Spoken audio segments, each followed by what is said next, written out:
Sziasztok, én Max vagyok, és köszöntelek itt a legújabb videómban. Ma azért vagyunk itt, az egyik adásban említettem, hogy elköltöztünk egy budapesti lakásból egy vidéki házba, és itt veszek fel olyan videókat, amiket az élet ad. Most például nyers problémáink lettek, mint látható, talán beépített tetőtérrel rendelkezünk, úgyhogy fönt a padláson csak egy kúszótér van, tehát egy kúszópadlás van, és a nyers éjjelente meg szokott jelenni, és a cserepek alatt kúszik viszonylag hangosan, és a gyerekek ettől megijednek, meg különben sincs dolga a padláson, a vezetékek is futnak, úgyhogy valamit kell kezdeni ezzel a problémával. Milyen lehetőségek vannak?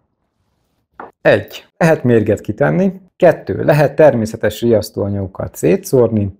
3. Lehet kitenni csapdát. 4. Ultrahangos riasztót elhelyezni. Na, vegyük sorba. Méreg. Nem tudom ki, hogy van vele, de én nem szívesen mérgezek állatokat. Nyilván egy komoly egér vagy patkányinvázió teljesen más tészta lehet, ezt nem tudom megítélni, de alapvetően nyestet szép állatnak tartom, és attól, hogy itt járkál igazából olyan nagyon nem zavarna minket, ha csak éjjel nem keltene fel, meg nem túrná szét a cserepeket és a szigetelést, úgyhogy én megölni nem akarom. Ez ki van zárva. Másrészt azért sem, mert ha netán itt döglik meg, akkor észre sem vesszük, és szegénykém ott fog berohadni a tető alatt. A második, a természetes riasztóanyagok. Lehet kapni különböző barkácsi és háztartási boltokban.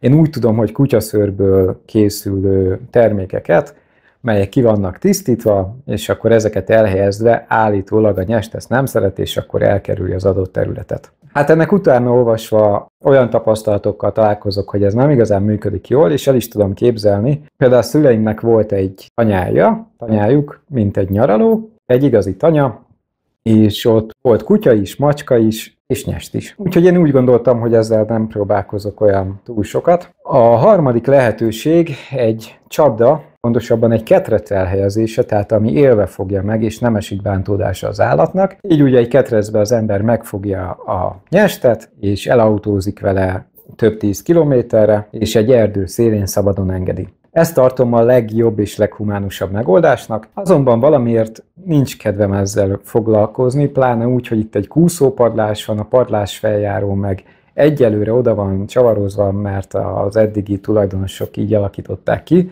Hát nem könnyen megközelíthető a hely, úgyhogy nem járkálnék föl szívesen, se nem egy nagy ketreccal ezen a szűk nyíláson, úgyhogy ezt tartom a legjobb megoldásnak, de mégse ezt választottam, hanem az ultrahangos riasztókról nagyon sok jót olvastam, és gondoltam, ez ide pont megfelelő lesz. Még mielőtt rendeltem volna ultrahangos riasztót, a telefonomra letöltöttem, azt hiszem Kutyasíp néven fut az alkalmazás, de egyébként van több fajta, ahol egy csúszka segítségével a hangmagasságot lehet állítani, és ugye tudom, hogy általában ezek a készülékek olyan 20 kHz körülig tudnak a hangszórójuk, mint a legtöbb hangszóró, és mondom, kipróbálom az egyik este, amikor hallom, hogy éppen fölöttem járkál. Na, aznap este pont ott is volt közvetlen fölöttem a gipszkarton fölött a nyest, bekapcsoltam az alkalmazást, felhangosítottam, és a nyest abba a pillanatban úgy elspurizott, hallottam végig a tetőn, hogy szinte porzott utána a talaj, és utána nagyon sokáig nem hallottam visszajönni, úgyhogy gondoltam, ez egy tök jó megoldás. De nem szeretnék én éjjel felébredni és rohangálni a nyest után, úgyhogy mindenképpen szerettem volna egy ultrahangos készüléket. A legjobb, vagy a legjobb marketingje legalábbis jelenleg a vadalarmnak van. Többféle készülék közül lehet választani. Én az egyik talán legdrágább opciót választottam, hogy na akkor már oldjuk meg profi jó módon a problémát. Úgyhogy egy smart eszközt választottam, amivel távolról, telefonról lehet irányítani az eszközt. De nézzük is az eszközt. Itt van nálam. Mikor megrendeltem, láttam előre, hogy ez azért nem az iparművészet csúcsa, de gondoltam, hogy oké, ezen azért olyan túl nagy baj nincsen, azért ez mégiscsak egy céleszköz. Bár amikor ránézünk, akkor kicsit furcsa itt az elején, hogy látszik, hogy egy négyzetbe hogyan próbáltak egy kör alakot elhelyezni. Az Apollo 11, jól mondom? esetében sikerült megoldaniuk, hát itt is kb. Hasonló módon. de mindegy, ez tényleg nem számít, ez most csak geciskedés. Ami feltűnt, hogy ugye ennél írták, hogy ez egy USB-n tölthető eszköz, így nem kell közvetlen áramforrás, tök jó, nincs áram, telken kijelzi az ember, egy hétig megy, oda megy és feltölti. Úgyhogy volt egy gondolatom, hogy ez Type-C, hát mi lenne? Hát nem. Ennek van egy saját töltő egysége, persze a másik fele USB-s, de ez már mindenféleképpen szerintem hátrány, hisz ennek a kábelnek meg kell lennie, egy Type-C töltő, meg manapság mindenkinél van. Vagy ha most nincs is, de előbb-utóbb úgy is lesz mindenkinél, szóval egy Type-C töltő kellett volna rá. Úgyhogy az első észrevételem az ez volt, majd utána feltöltöttem, és vártam, hogy akkor most elindítsuk az alkalmazást, és beállítgassam, kipróbáljam, stb. Mutatom a bekapcsolást.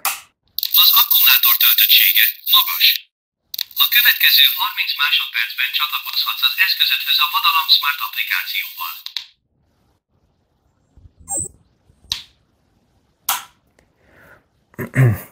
Nem tudom, ez mikrofonon hogy hallatszódott, de rendkívül fülsértő módon szól bele, de mindegy, hát nyilván ennek ultrahangon kell üzemelnie, nem ultrahangon pedig gondolom így szól az adott hangszóró. Oké. De mindjárt megütötte a fülem a tájékoztató az elején, hogy 30 másodpercen van csatlakozni. Ez valami, amit már így ilyen furcsán néztem rá, hogy akkor ez hogy lesz.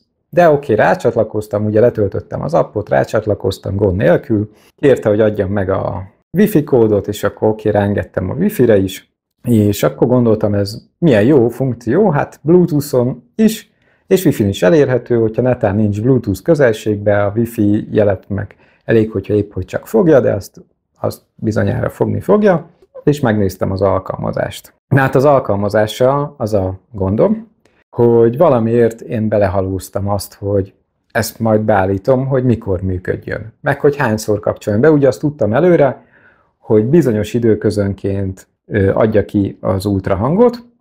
Ha jól emlékszem, 2 és 4 perc között váltogatja a gyakoriságot, de gondoltam, ezt majd beállítom, ahogy jól esik, meg tapasztalom, hogy a nyest mennyire ijed vagy nem ijed meg. Másik, amit beleképzeltem, az abba, hogy beállítom az időszakot, hogy mikor legyen bekapcsolva. Mivel a nyest eddig mindig éjjeli 2 és 5 óra között jelent meg, így gondoltam, beállítom körülbelül ebbe az időbe, egyébként meg nem működjön meg, mert minek? Ne ijeszgesse a környékben lévő madarakat, galambokat, cinegéket, én ezeket az állatokat szeretem, ha itt vannak. Igaz, nem tudom, meddig hallatszik-e, azt írják, hogy az ultrahang nem megy át a fizikai akadályokon, de én ennek ellenére se szeretném, hogy ez üzemeljen, csak akkor, amikor kell neki. Illetve az abban lehet bekapcsolni turbomódot, így gondoltam, hogy majd milyen jó, a kisfiamnak is felteszem az appot, megmutatom, és hogyha netán hallja a nyestet, akkor mondom neki, hogy ne ijedjen meg, indíts el az appot, nyomja be a turbomódot, és akkor majd jól megijed a kis nyest. Na hát, az első meglepetésem az volt, hogy nincs időszakbeállítás. Elmondom, se baj, majd befekvéskor elindítom, felkelek, meg kikapcsolom. De nem, az eszköz nem viccelt, 30 másodpercet van csatlakozni. Ha Bluetooth-on csatlakoztál, akkor természetesen állítgathatod bármeddig, de hogyha kimész a hatósugárból, akkor már nem tudsz visszacsatlakozni rá. Wi-Fi-n él a kapcsolat, de ott beállítani semmit nem lehet az ég adta világon. Talán mutatja az eszköznek a hőfokát, biztos jó valamire, oké. Meg az, hogy hányszor riasztott. De könyörgöm, nincs rajta érzékelő, tehát hogyha azt írná ki, hogy hányszor látott nyestet, vagy érzékelt valami rákcsálót, akkor ennek lenne valami hozzáadott értéke, de így, hogy ő magától elindulgat, most az, hogy 100-szor vagy 150-szer indult el, nem teljesen mindegy. Meg persze látni a eszköz töltöttségét, ez teljesen jó, de szabályozni rajta semmit sem lehet. Úgyhogy én úgy döntöttem, hogy azért ez egy elég drága készülék volt, valahol 40 000 forint körül van a lista ára, viszonylag egyszerűen találtam hozzá kuponkódot, így körülbelül 30 000 forint lett, de engem így felidegesített az, hogy smart és mégsem, hogy akkor ezért minek fizettem, úgyhogy én ezt most vissza fogom küldeni, már leleveztem a vadalarmmal, és megrendelek helyette egy sőt, már megrendeltem helyette egy kínai eszközt, egy drágábbat a kínálatból, 5000 forint volt. Lehet, hogy nem fog ilyen jól, meg hatékonyan működni, erről majd csinálok egy videót, ha ez kiderül, de mondjuk ezt se próbáltam ki, hogy működik, mert végül is nem vittem fel a padlásra, mert tudtam, hogy ezt vissza fogom küldeni. Egyébként a problémáimról leveleztem is a vadalarmmal, és a következő válaszokat kaptam. Kedves Max! Ahogy a weboldalon is írjuk, az applikáció részben távvezérlési, részben távfelügyeleti lehetőségeket biztosít. Időzíthetőségről sehol nem írtunk, ilyen funkció persze van tervben, de például az emberi füllel amúgy sem hallható rákcsáló riasztásnál semmi értelme kikapcsolni napközbenre, pláne ha folyamatos áramellátás alatt van az eszköz. Oké, tényleg nem írtak róla, tényleg én halóztam bele, de ettől még nekem hiányzik, és értem azt, hogy nem hallható emberi füllel, de mint mondtam, én napközben nem szeretném riogatni az állatokat, nem tudom, hogy milyen messzire hallatszik, értem, hogy ez az én hülyeségem, de ha már smart, akkor hagyd legyek saját jogon hülye. Az applikáció Bluetooth-on keresztül arra alkalmas, hogy beállítsa a kívánt funkciókat. Majd az eszköz magára hagyva a távfelügyeletet a Wi-Fi látja el. Oké, de a távfelügyelet az mire jó? Megnézem, hogy tényleg elindult 100-szor vagy 150-szer, tehát hogy így ezt nem értem. Persze a töltöttség kijelzés az tök jó. Ennek alapvetően az az oka, hogy a Bluetooth kapcsolat valós idejű, és megszakad, ha az ember kisétál a hatóköréből. Oké. Itt van például ez a kis karkötő, óra, tök jó meg van csinálva, ez már nem tudom, legalább egy 5 éves eszköz, tök jó meg van csinálva, hiába sétálok ki a telefon hatósugarából és sétálok vissza, akkor bármikor belépek az applikációba, online a készülék, és tudom állítgatni, látom a nem tudom, lépéseket, be tudom állítani a rezgést, meg mindent, úgy, hogy egyébként a Bluetooth eszközlistán ez meg sem jelenik. Tehát, hogy a probléma megoldható, azt azért érzem. A Wi-Fi viszont nem valós idejű kapcsolat, mert csak akkor kommunikál az eszköz a routerre, amikor riasztást végez. Utána viszont energiatakarékos módba teszi magát. Az abban Wi-Fi-n keresztül látott funkciót tehát precízen fogalmazva nem az aktuális, hanem a legutolsó ismert állapotot mutatják. Persze minden probléma megoldható lenne, ha kikapcsolnánk az energiatakarékosságot, azonban akkor azzal a több ezer ügyfelünkkel, akik akkumulátoros üzemben használják az eszközt. Mármint, hogy gondolom, kitolnának velük, de hát ugye én alapvetően szeretem fejlesztő szemmel megnézni ezeket a problémákat, hogy hogyan lehet valamit jobbá tenni. Tehát ha lenne benne egy kapcsoló, hogy ne legyen energiatakarékos módban, és tudomásul veszem, hogy így gyorsabban merül az eszköz, akkor megint a saját jogomon lehetek hülye, és lehet nagyon smart az eszköz. A problémával tehát, ahogy látja, tisztában vagyunk, és vannak terveink is a megoldásra. De az korán sem egyszerű feladat. Ezzel az utolsó mondattal teljes mértékben egyetértek, biztos vagyok benne, hogy nem egyszerű feladat. Én sajnáltam, hogy ez nem valósult meg. Oké, írtam közben még egy üzenetet, amikor egy kicsit jobban felhúztam magam, nem szitkozódtam különösebben benne, de elég sarkosan fogalmaztam azért. Nézzük erre a választ. Kedves Max, a Wi-Fi-n történő csatlakozásnak folyamatosnak kell lennie.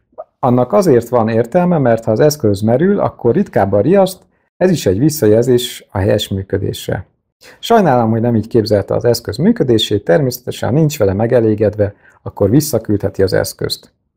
Ebben az esetben el kellene küldeni az eszköz becsomagolva a postacímünkre, mellékelve egy elállási nyilatkozat, megjelölve azt a bankszámlaszámot, amire az összeget visszautalhatjuk. Teljesen korrekt válasz, maximálisan meg vagyok vele elégedve, a technikai részletekkel kevésbé, mert, mint mondtam, akár Bluetooth-on, akár Wi-Fi-n az energiatakarékosság azért elég jól megoldható, vagy ha ez nem sikerül megoldani, akkor tényleg legyek a saját jogomon hülye, és az eszköz írja ki, hogy hülyeséget csinál, de csináljad. Úgyhogy én úgy döntöttem, hogy ezt az eszközt visszaküldöm, egy vállaltan kínai társára cserélem a berendezést, és egy okos dugaljat beépítek a rendszerbe, és akkor meg tudom oldani, amit szeretnék. Ki szeretném hangsúlyozni így a videó végén, hogy magával az eszközzel, az eszköz működésével kapcsolatban nem tudok nyilatkozni, tehát hogy valóban elijeszti a nyestet, nincs jogom feltételezni, hogy nem, meg nincs is erről semmiféle tapasztalatom, tehát én ilyenkor feltételezem, hogy igen, ez tök jól, tök rendben működik. Én csak az árával nem voltam úgy megelégedve utólag, úgy, hogy én nem tudtam rajta minden olyat szabályozni, amit beleképzeltem. Úgyhogy sajnálom, Badalár, nálam ez az eszköz nem jött be, de ti rendeljétek meg persze nyugodtan, hogyha azok, amiket elmondtam, számotokra nem hátrány, mert biztos vagyok benne, hogy egyébként egy megbízható eszközről van szó. Köszönöm, hogy megnéztétek a mai videót, jövök majd legközelebb is egy aktuális problémával, addig is iratkozzatok fel, és ha tetszett a videó, nyomjatok egy lájkot, vagy írjátok le ti a tapasztalataitokat, mert kíváncsi vagyok, hogy a rákcsálóriasztás ki hogyan oldotta meg, és mennyire működött ez számára. Tehát remélem találkozunk nem sokára. Sziasztok!